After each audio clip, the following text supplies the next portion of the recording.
Have you ever wondered what the leading cause of distracted driving is? The first is wandering eyes, but at a close second is texting and driving. Taking your eyes off the road for even 5 seconds is equivalent to driving the whole length of a football field with your eyes closed. Hi, my name is Camden Prokosh, and today I'll be giving a speech on why distracted driving is dangerous. This is to inform and educate someone why distracted driving is bad. So, my first point that I'll discuss is the dangers of distracted driving. Then I'll talk about the main audience of it. And lastly, I'll finish with ways to prevent distracted driving. So from a normal day to a terrible disaster, driving distracted can change your life in 1 second. Distracted driving is one of the most dangerous behaviors on the road today. At some point in everyone's life, they are going to drive distracted because those distractions can be as big as texting, driving, or as little as changing the climate. Getting distracted can happen in split seconds, and something bad happening can also happen in split seconds. There are actually 3 main types of distracted driving. Christy Bieber, in the Forbes article about distracted driving, states these 3 topics. Visual distraction is the first one. This will take your eyes off the road. This will be looking at a GPS or even the scenery. Manual distractions is next. This is when your hands will be removed from the wheel. Some examples are texting or even eating. And the last one is cognitive distractions. This will take your mind off of driving. So if you're talking or singing or daydreaming, that would all be considered a cognitive distraction. So like I mentioned earlier, one of the most common distractions is phone use or texting. Eating and drinking is also a very common distraction. This will actually take your hands and your eyes off of the road. The last common distraction is changing the radio or the climate. On average, changing those will take about 8 seconds, and that's 8 seconds your hands and your eyes will be off the road as well. So now that I've discussed the dangers of distracted driving, I'll talk about the main audience of it.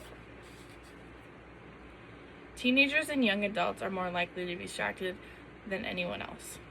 Some kids or young adults see it as cool or normal to be using their devices. Tanya Moan stated in an article about risky driving that more than 1/3 of young drivers reported using a smartphone while being behind the wheel recently. And about half of them said that they regularly texted despite knowing the risk. So people will know the risks of it, but they still choose to do so.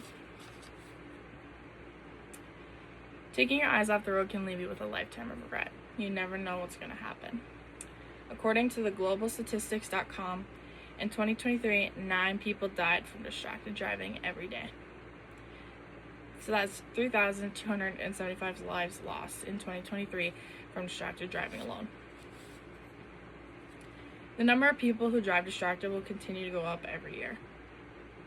Brian Nigan states in the article about mobile phone use while driving that 93% of drivers know handling cell phone is bad, and yet 72% of them admit to sending texts and 38% of them reported reading them.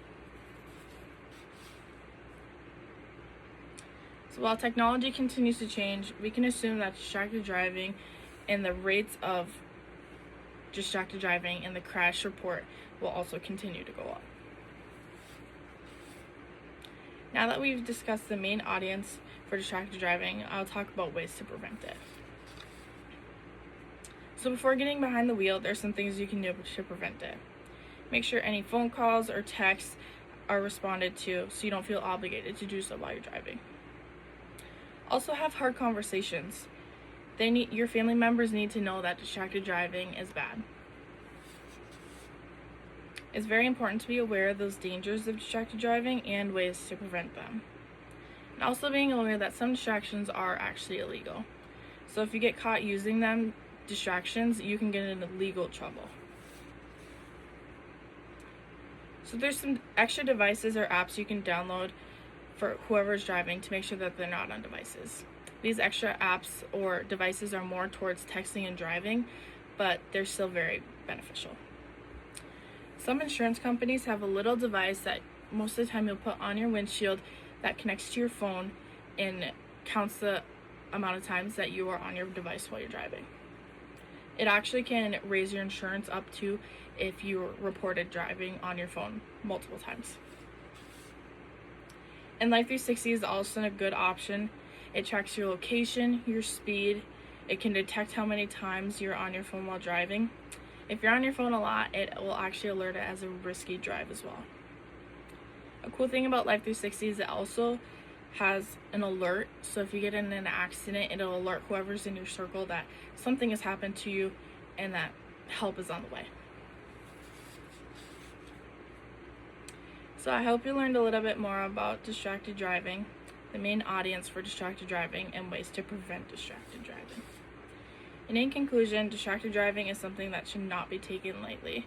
It is very serious, and partaking in these distractions can be very dangerous. Make sure to be aware of your surroundings and don't do anything that would put your life or somebody else's life in danger.